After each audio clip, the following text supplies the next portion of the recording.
Hello welcome to competitive exams library. మనకి ఈరోజు చూసుకున్నట్లయితే కేంద్ర ప్రభుత్వం నేషనల్ రిక్రూట్మెంట్ ఏజెన్సీ ఎన్ఆర్ఐకి సంబంధించి ఆమోదం అయితే తెలపడం జరిగింది. దీన్ని ఆల్రెడీ గతంలో బడ్జెట్లోనే అనౌన్స్ చేశారు, కాకపోతే ఇప్పుడైతే ఆమోదం తెలిపింది. దీనికి సంబంధించి కంప్లీట్ డీటెయిల్స్ అనేవి ఈ వీడియోలో అయితే తెలుసుకుందాం. వీడియోని అయితే పూర్తిగా చూడండి. సో మనకి ఎన్ఆర్ఐ నేషనల్ రిక్రూట్మెంట్ ఏజెన్సీకి సంబంధించి ఇన్ఫర్మేషన్ చూసే ముందు గతంలో అసలు ఏం జరిగింది అని చూసినట్లయితే, ఫర్ ఎగ్జాంపుల్ ఇంకా లాంగ్ బ్యాంక్ వెళ్ళినట్లయితే, ఫర్ ఎగ్జాంపుల్ బ్యాంక్ ఎగ్జామ్స్ మనకి చూసుకున్నట్లయితే మనకి సపరేట్గా ఏ బ్యాంక్ ఆ బ్యాంక్ అనేది రిక్రూట్మెంట్ అనేది చేపట్టుకునేవి కదా. ఆంధ్ర బ్యాంక్లో ఉద్యోగాలకి ఆంధ్ర బ్యాంక్ సపరేట్గా, బ్యాంక్ ఆఫ్ ఇండియా సపరేట్గా, యూనియన్ బ్యాంక్ ఆఫ్ ఇండియా సపరేట్గా, ఈ విధంగా మనకి ఒక్కొక్క బ్యాంక్కి అప్లై అనేది చేసుకోవాల్సి వచ్చేది. అప్పుడు మనకి ఇలా ఇబ్బంది జరుగుతుంది, టైం అనేది ఎక్కువ అవుతుందని చెప్పి కామన్గా ఐబీపీఎస్ అనే సంస్థను అయితే మనకి తీసుకురావడం జరిగింది. సో ఈ ఐబీపీఎస్ ఏం చేస్తుందంటే అన్ని బ్యాంక్స్ తరపున మనకి కామన్గా ఎగ్జామ్స్ అయితే నిర్వహించడం జరుగుతుంది. అలాగే మనకి కేంద్ర ప్రభుత్వ ఉద్యోగాలు తీసుకున్నట్లయితే, కేంద్ర ప్రభుత్వ ఉద్యోగాలు సెంట్రల్ గవర్నమెంట్ మనకి చాలా డిపార్ట్మెంట్స్ ఉంటాయి కదా. ఇన్కమ్ ట్యాక్స్ డిపార్ట్మెంట్ ఉంటుంది, మనకి కాగ్ ఉంటుంది, పోస్టల్ డిపార్ట్మెంట్ ఉంటుంది. ఇలా ఏవైతే కేంద్ర ప్రభుత్వ సంస్థలు ఉన్నాయో వాటన్నిటికీ కామన్గా మనకి SSC staff selection commission board అనేది కామన్గా అయితే ఎగ్జామ్స్ అనేవి నిర్వహిస్తూ ఉంటుంది. అలాగే రైల్వే ఎగ్జామ్స్ చూసుకుంటే రైల్వేలో కూడా రకరకాల జాబ్స్ ఉంటాయి. వాటన్నిటికీ రైల్వే రిక్రూట్మెంట్ బోర్డు అనేది మనకి కామన్గా ఎగ్జామ్స్ అనేవి నిర్వహిస్తూ ఉంటుంది కదా. ఇప్పుడు ఈ నేషనల్ రిక్రూట్మెంట్ ఏజెన్సీ ద్వారా ఏం జరుగుతుంది అంటే, ఈ ఐబీపీఎస్ బ్యాంక్ ఎగ్జామ్స్ అన్నిటికీ, అలాగే ఎస్ఎస్సికి సంబంధించి కేంద్ర ప్రభుత్వ ఉద్యోగాలు ఏవైతే ఉంటాయో వాటన్నిటికీ, అలాగే ఆర్ఆర్బీ రైల్వే ఎగ్జామ్స్ అన్నిటికీ, ఈ మూడింటికి కలిపి కామన్గా మనకి ఒక సెట్ అంటే కామన్ ఎలిజిబిలిటీ టెస్ట్ అని చెప్పి ఒక ఎగ్జామ్ అయితే కామన్గా కండక్ట్ చేయడం జరుగుతుంది. మరి డిఫరెంట్ క్వాలిఫికేషన్స్ ఉంటాయి కదా. 10th ఇంటర్ డిగ్రీ అంటే ఈ సెట్ మనకి సపరేట్గా 10థ్కి సపరేట్గా ఉంటుంది, ఇంటర్కి సపరేట్గా ఉంటుంది, డిగ్రీకి సపరేట్గా అయితే ఉంటుంది. అంటే 10th ఇంటర్ డిగ్రీ 3 లెవెల్స్లో ఈ సెట్ కామన్ ఎలిజిబిలిటీ టెస్ట్ అయితే కండక్ట్ చేయడం జరుగుతుంది. మీరు ఈ ఎగ్జామ్ అనేది ఈ ప్రిలిమినరీ ఎగ్జామ్ అనుకుందాం. ఫర్ ఎగ్జాంపుల్ ఇది లెవెల్ 1 ఎగ్జామ్ అనమాట. ఈ లెవెల్ 1 ఎగ్జామ్ మీరు ఒక్కసారి పాస్ అయినట్లయితే దీని వ్యాలిడిటీ మీకు 3 ఇయర్స్ పాటుగా, అంటే 3 సంవత్సరాల పాటుగా ఈ వ్యాలిడిటీ అయితే ఉంటుంది. సో మీరు ఒకసారి పాస్ అయిపోయినట్లయితే మీకు ఇంకా ప్రిలిమ్స్ టెన్షన్ అనేది ఉండదు. 3 సంవత్సరాల పాటుగా మీకు ప్రిలిమ్స్ టెన్షన్ ఉండదు కాబట్టి రిలాక్స్డ్గా మీరు మెయిన్స్ ఎగ్జామ్స్ అయితే ప్రిపేర్ అవ్వచ్చు. అలాగే దీనివల్ల అడ్వాంటేజ్ ఏంటంటే, ఫర్ ఎగ్జాంపుల్ చూడండి, మీరు చాలామంది గ్రాడ్యుయేషన్ చేసిన వాళ్ళు ఉంటే చాలామంది కూడా ఐబీపీఎస్ మనకి గ్రామీణ బ్యాంకులు రాస్తూ ఉంటారు, క్లర్క్ రాస్తారు, పీఓ రాస్తారు, అలాగే మనకి ఎస్ఎస్సిలో సిహెచ్ఎస్ఎల్ రాస్తూ ఉంటారు, అలాగే ఎంటీఎస్ రాస్తూ ఉంటారు, మనకి సీజీఎల్ రాస్తారు, అలాగే railway exams, NTPC, group D ఇలా అన్నీ అప్లై చేసి నెంబర్ ఆఫ్ ఎగ్జామ్స్ అనేవి రాస్తూ ఉంటారు. మనకి ప్రతి సంవత్సరం కూడా అంటే 3 సంవత్సరాల పాటు ఇన్ని ఎగ్జామ్స్ రాస్తే మనకి అప్లై చేయడానికి ఎగ్జామ్ ఫీజు, ఎగ్జామ్స్ సెంటర్కి వెళ్ళడానికి మనకి ఖర్చు అవుతుంది.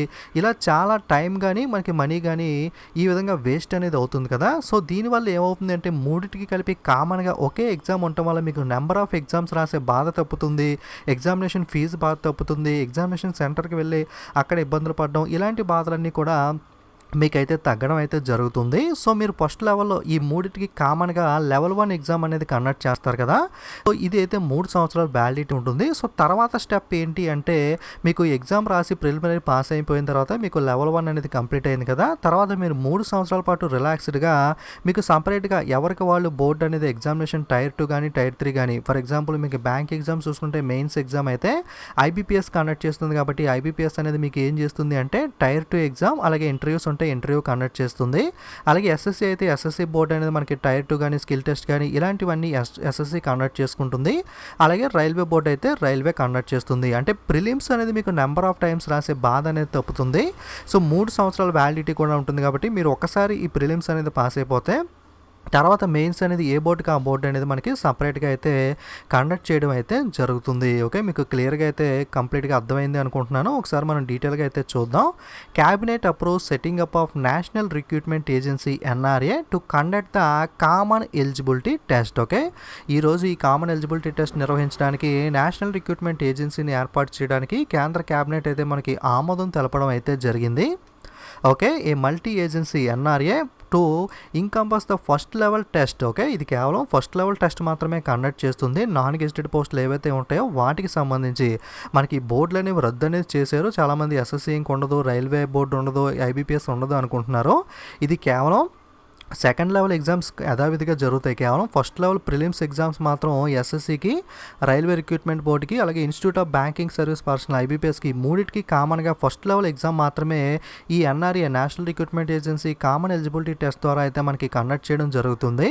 ఓకే, కామన్ ఎలిజిబిలిటీ టెస్ట్ ఈ సెట్ ఏదైతే ఉందో screened candidates at the first level అంటే మనకి టైర్ 1 లెవెల్లో ఎస్ఎస్సి, ఆర్ఆర్బీ, ఐబీపీఎస్కి కామన్గా ఈ కామన్ ఎలిజిబిలిటీ టెస్ట్ మనకి స్క్రీనింగ్ చేయడానికి అయితే ఈ లెవెల్ 1 ఎగ్జామ్ అనేది కండక్ట్ చేయడానికి ఈ సెట్ అనేది అయితే యూజ్ అవుతుంది.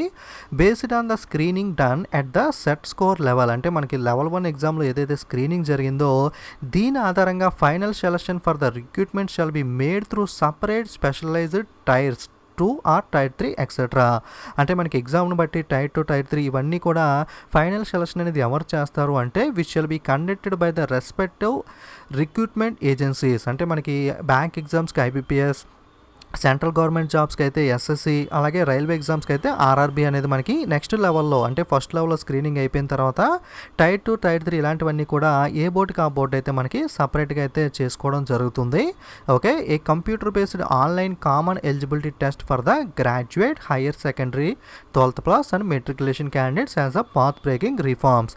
అంటే మనకి సపరేట్ సెట్ అంటే మనకి 10th వాళ్ళకి సపరేట్గా, ఇంటర్ వాళ్ళకి సపరేట్గా, డిగ్రీ వాళ్ళకి సపరేట్గా అయితే మనకి కామన్ ఎలిజిబిలిటీ టెస్ట్ అయితే మనకి లెవెల్స్లో సపరేట్గా అయితే ఉండడం జరుగుతుంది. అంటే ఫర్ ఎగ్జాంపుల్ ఎస్ఎస్సిలో మనకి 10th ఎంటీఎస్, ఇంటర్కి సిహెచ్ఎస్ఎల్, డిగ్రీకి సిజిఎల్ అలా అయితే సపరేట్గా ఉంటాయో అలాగే ఎంట్రీ లెవెల్లో కూడా మనకి 10th ఇంటర్ డిగ్రీకి అయితే సపరేట్గా ఈ సెట్ ఎగ్జామ్స్ అయితే మనకి కండక్ట్ చేయడం జరుగుతుంది. సెట్ ఇన్ ఎవ్రీ డిస్ట్రిక్ట్ మనకి ఎగ్జామినేషన్ సెంటర్ కొన్ని ఎగ్జామ్స్కి అయితే చాలా దూరంగా కూడా ఉండడం జరుగుతుంది. మన డిస్ట్రిక్ట్లో ఉండవు, ఎక్కడెక్కడికో వెళ్ళి ఎగ్జామ్స్ అనేది రాసే పరిస్థితి అనేది ఉంటుంది. ఈ విధంగా కాకుండా ఈ సెట్ ఎగ్జామ్ అనేది మనకి ప్రతి జిల్లాలోనూ కూడా కండక్ట్ అనేది చేస్తారో దీనివల్ల ఎవరైతే రూరల్ యూత్ కానీ ఉమెన్ కానీ ఉన్నారో వాళ్ళకైతే మనకి ఎగ్జామ్ సెంటర్కి వెళ్ళడానికి ఇబ్బంది పడే వాళ్ళందరికీ కూడా మనకి యాక్సెస్ అనేది అయితే ఈజీ అవుతుంది. అలాగే NRA to conduct mock test, ఈ ఎన్ఆర్ఏ అనేది మాక్ టెస్ట్లు అనేది కూడా రూరల్ యూత్ కోసం అయితే కండక్ట్ చేస్తుంది. అలాగే 24/7 help line, grievance readers portal అనేది కూడా ఎన్ఆర్ఏ వాళ్ళు కండక్ట్ అనేది చేయడం జరుగుతుంది. అలాగే మనకి సెట్ స్కోర్ ఏదైతే ఉందో మీరు ఒకసారి రాసిన ఎగ్జామ్ అనేది మీరు ఈ సెట్ స్కోర్ అనేది 3 years పాటుగా అయితే మీకు వ్యాలిడిటీ అనేది ఉంటుంది. అలాగే దీనికి నెంబర్ ఆఫ్ అటెంప్ట్స్ మీద అయితే లిమిటేషన్స్ అనేవి లేవు. అంటే కొన్ని ఎగ్జామ్స్ చూసుకుంటే మీకు మ్యాక్సిమం 4 సార్లే రాయగలరు, 3 సార్లే రాయగలరు, ఈ విధంగా ఉంటుంది కదా. అలాంటిది ఏమీ లేదు, మీరు ఎన్ని సార్లు అన్నా సరే ఈ సెట్ ఎగ్జామ్ అయితే రాసుకోవచ్చు. ఈ స్కోర్ అనేది మనకి 3 సంవత్సరాల పాటు వ్యాలిడిటీ అయితే ఉంటుంది. ఓకే, సో మీకు కామన్ ఎలిజిబిలిటీ టెస్ట్ సెట్ మీద ఎన్ఆర్ఏ నేషనల్ రిక్రూట్మెంట్ ఏజెన్సీ మీద ఒక అవగాహన అయితే ఈ వీడియోతో మీకు వచ్చింది అనుకుంటున్నాను. ఎస్ఎస్సి బోర్డు కానీ, ఐబీపీఎస్ కానీ, ఆర్ఆర్బీ బోర్డ్స్ కానీ ఎక్కడికి వెళ్ళవు, కేవలం మనకి స్క్రీనింగ్ చేయడం కోసం అంటే ప్రిలిమినరీ టైర్ 1 ఎగ్జామ్ ఏదైతే ఉందో మూడింటికి కామన్గా నిర్వహించడం కోసం మాత్రమే ఈ సెట్ అనేది ఉంటుంది.